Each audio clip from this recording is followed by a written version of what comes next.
If you've still got your wild card, now is the time to use it. This is your ultimate wild card draft ahead of match day 6. I've put together my 15-man squad as well. So without further ado, let's have a look at the teams I'm backing and why. Loads coming up in today's show in terms of data and pass maps as well. But first, let's evaluate what two teams we're backing in a greater fashion than the other two ahead of the semi-final. As a minimum, we're looking at 3 players per team if you're on wildcard, and that's because it will set you up well for the final. Let me explain.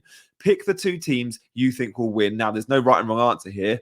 Very difficult to predict these semi-finals. They're 50-50s. So I've gone 4 Spanish players and 3 French players, okay? In the Netherlands-England game, I've gone 5 and 3, okay?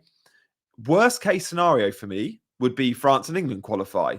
That still gets me 6 players, plus I got my 5 frees. That allows me to get an 11 out. So worst case scenario, I won't have any subs to come in, but I can still get an 11-man squad without hits. Best case scenario is these teams both win, Spain and Netherlands. Gives me 9 players, plus my 5 frees. All of a sudden, I've got almost a full squad. I've got 14-man squad here. And of course, one could win, one could lose on each side, and then you have a hybrid of the 2 and maybe 1 or 2 subs. So that's how and why we need a minimum of 3 per team. That's really, really important. Of course, you want to represent both sides of the draw in almost equal fashion as well. So a 7 and an 8 or an 8 and a 7. So before I show you my 15-man squad, let me show you some pass maps. But also, as a quick reminder to you guys, please do hit that like button and subscribe. If you like the format of this show, please do continue to support me by hitting that button with the notification bell. Loads of pre-season content planned for FPL, which is just days away as well. Pass maps between the posts are awesome. I subscribe and love their pass maps. And I like screen grabbing them for YouTube for you guys. Let me just quickly run through the 4 pass maps real quick. Koundé and Theo Hernandez, worth noting, really high and wide. They are the width for the French team. Koundé can be a bit of a recovery monster as well. MBAPPE still the highest man on the pitch. Worth noting, Mawani, who came in for Thuram, look how deep he is, playing like Harry Kane, sort of pivot role there in the middle of the park. Let's move on to Spain. A little bit more disjointed against France. Usually they have a much more sort of balanced pass map than this. But again, worth noting, Yamal high and wide on the right and Nico Williams on the left. Morata drops deeper than both of them. Williams, Yamal, both better assets than Morata for minutes as well. Dani Carvajal, the defender that gets forward most. Cucurella used a lot for passing, though, and again, can be very good at the ball recoveries, as is Laporte. England, well, if we're looking at disjointed pass maps, England really do come out on top. They went to a back 5, but at times it looked like a 4. But Trippier, look how high and wide he is on the left-hand side. Surely, if you're going to use your left-hand side like that, you don't play Trippier there. You put Palmer on and you put Gordon on. I don't know. Saka still super advanced. This is Saka as a right wing-back, ladies and gents. Most advanced man on the pitch for England. Harry Kane, by the way, is deeper there than Foden and Mainu. Harry Kane, proper deep. He is a swerve in this game. No shots on goal in the semi-final, in the quarterfinal as well, by the way. So, one more team to look at before we see my 15-man squad, and that is the Dutch. Again, disjointed final third. First 2 thirds, really nice patterns of play. Last third, what do we do with it? Do we give it to Bergwijn, Depay, Gakpo? Xavi Simons, really, really low-key game in the quarterfinal there. He should be joining the between the lines to midfield and attack. He didn't do a good job of that, which is why he was hooked. Dumfries, always a danger down the right-hand side. Cody Gakpo, not that involved, but still got plenty of chances. Let's see my team, shall we? Whew. Difficult to predict. Difficult. The game I'm struggling most with, I guess, is France-Spain, hence only 7 players. Netherlands-England, I think Netherlands edgy. I know many are going to comment, oh, he hates England. I just think the Dutch will win it. So I've gone 5 and 3. So how am I balancing this out? Well, it's the 2 teams I think are going to win the semi-finals are my 2 goalkeepers. So Simon and Verbruggen are in. So hard predicting clean sheets here. What we're seeing with this game, unlike FPL, is goalkeepers aren't picking up a huge amount of save points because there's been fewer shots. But also, they don't get the ball recoveries like defenders would. So defenders are outscoring goalkeepers when there's a clean sheet. Usually in FPL, when there's a clean sheet, you get a very good chance of a goalkeeper sort of hauling or keeping more points gaining more points than defenders, but because of ball recoveries, defender slots are more important. So goalkeepers, don't overthink it. But Bruggen and Simon, for me, that could very easily have been Mannion and Pickford. Like, I'm not precious there. Let's have a look at the defence, though. And that is, well, double Dutch straight away jumps out. Let's just talk about the Dutch defenders. I've just shown you a heat map, average position map, where Dumfries looks great. And I had Dumfries in my quarter-final team, and he did. He got me an assist. But assist gets you 3 points. Yay. But it's less predictable than ball recoveries. Ball recoveries are way more predictable. And De Vrij and Van Dijk have both had 28 ball recoveries in this tournament. They are ball recovery hogs versus Dumfries, who's on, like, I don't know, 12 or 13, and Ake, who's on 21. So I've just gone for the ball recovery monsters. Also, set piece threat. We saw De Vrij score a header in the quarters. We know what Van Dijk offers at set pieces. Both of them have a chance of a set piece header. So I've gone for the ball recoveries here because I just think it's more predictable than an assist. As good as I think Dumfries is as a pick, by the way. At France, they have, ball recoveries are all right. Kante gets a lot. Koundé gets a lot. I've gone Theo just because I feel like he's due a goal. Like, open play goal threat for Theo is high. And again, he had a couple of shots on target in the last couple of games. Laporte, another ball recoveries monster at Spain. Their standout known Lemand could come out. We don't know if it'll be Nacho or Lemand playing alongside Laporte. So Laporte, for me, you had a really good quarterfinal. And then Kyle Walker as my English representation. If near the deadline we hear the England starting 11, and it has been leaking, I do actually prefer Konza or Gahey. I just don't know which one of them is going to get the nod. If it's Gahey, he's brilliant for ball recovery. If it's Konza, he had a great quarterfinal. Both, I think, are better than Walker and Stones for ball recoveries. And I don't think any of these guys are getting an attack and return. So I do think it'll be Gahey or Konza. But for the stand-in at the moment, I've gone Kyle Walker as my England representative there. So all 4 teams in the semi-finals represented at the back line. Double Spain if you include the goalkeeper. Triple Holland if you include the goalkeeper. And then 1 French and 1 Englishman. Let's move into the midfield. By the way, France have been amazing at the back, and many will be looking at this going, surely you need more France cover. I just fancy Spain to score. And I still have triple France, but only 1 defender. Maybe that's a slight concern for me because they have been very good at the back, have France. But Spain, a different beast. Let's have a look at the midfield. Kante is in there purely for recoveries. France offer very little with midfielders. If Dembele was listed as a mid, maybe you'd gamble on him. He should start.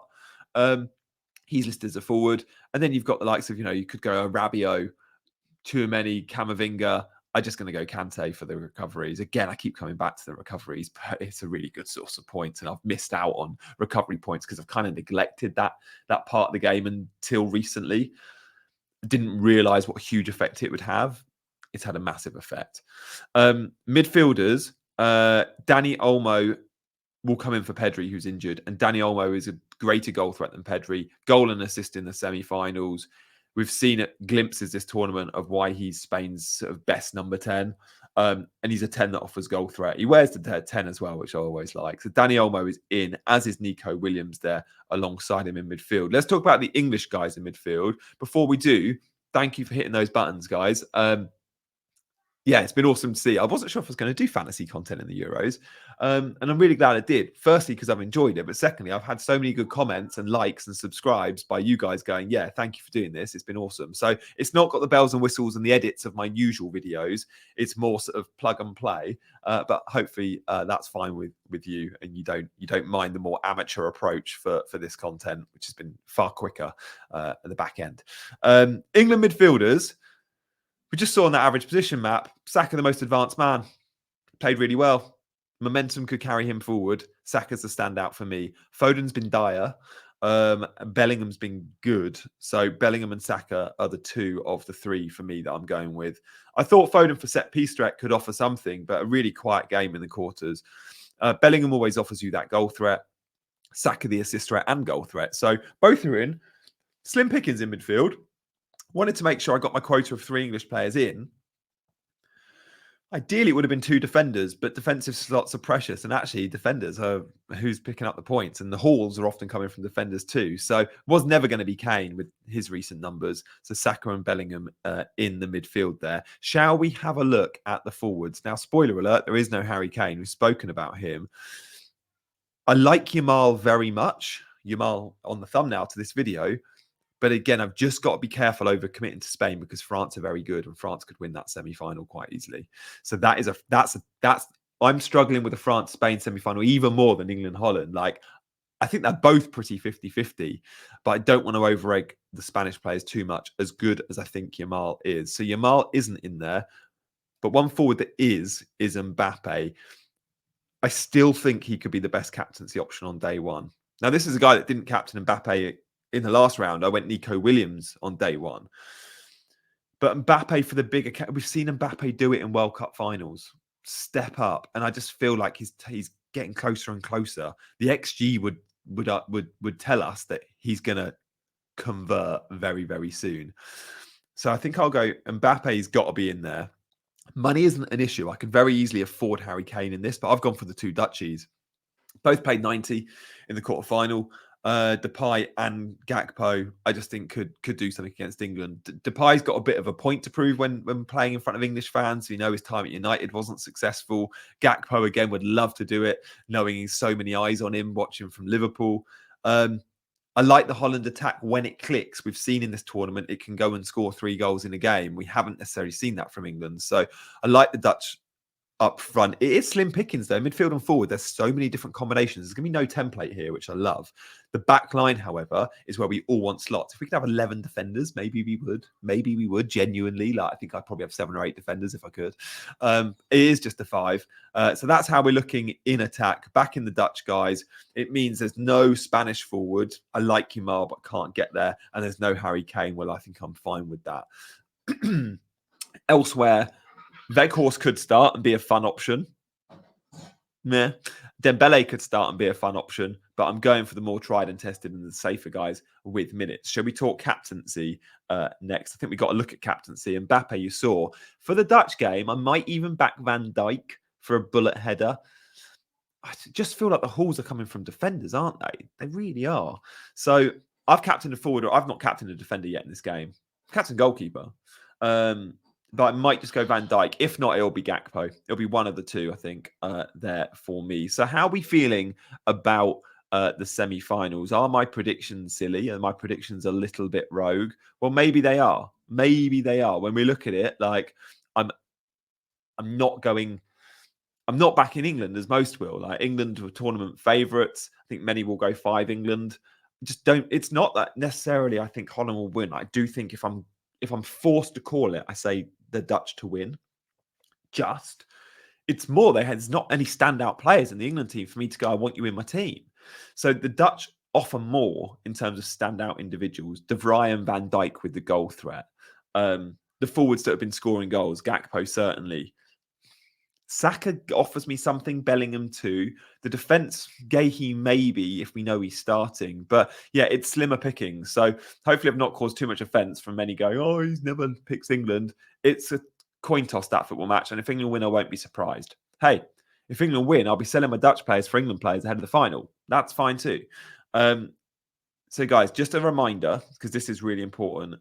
Cover 3 players from each team if you're on wildcard.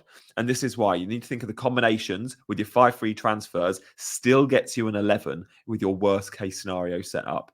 Worst case scenario, the 2 teams you've backed against, if you've still got 3 of them each, that gives you 6 players plus 5 free transfers, 11 for the final. That's how you hedge.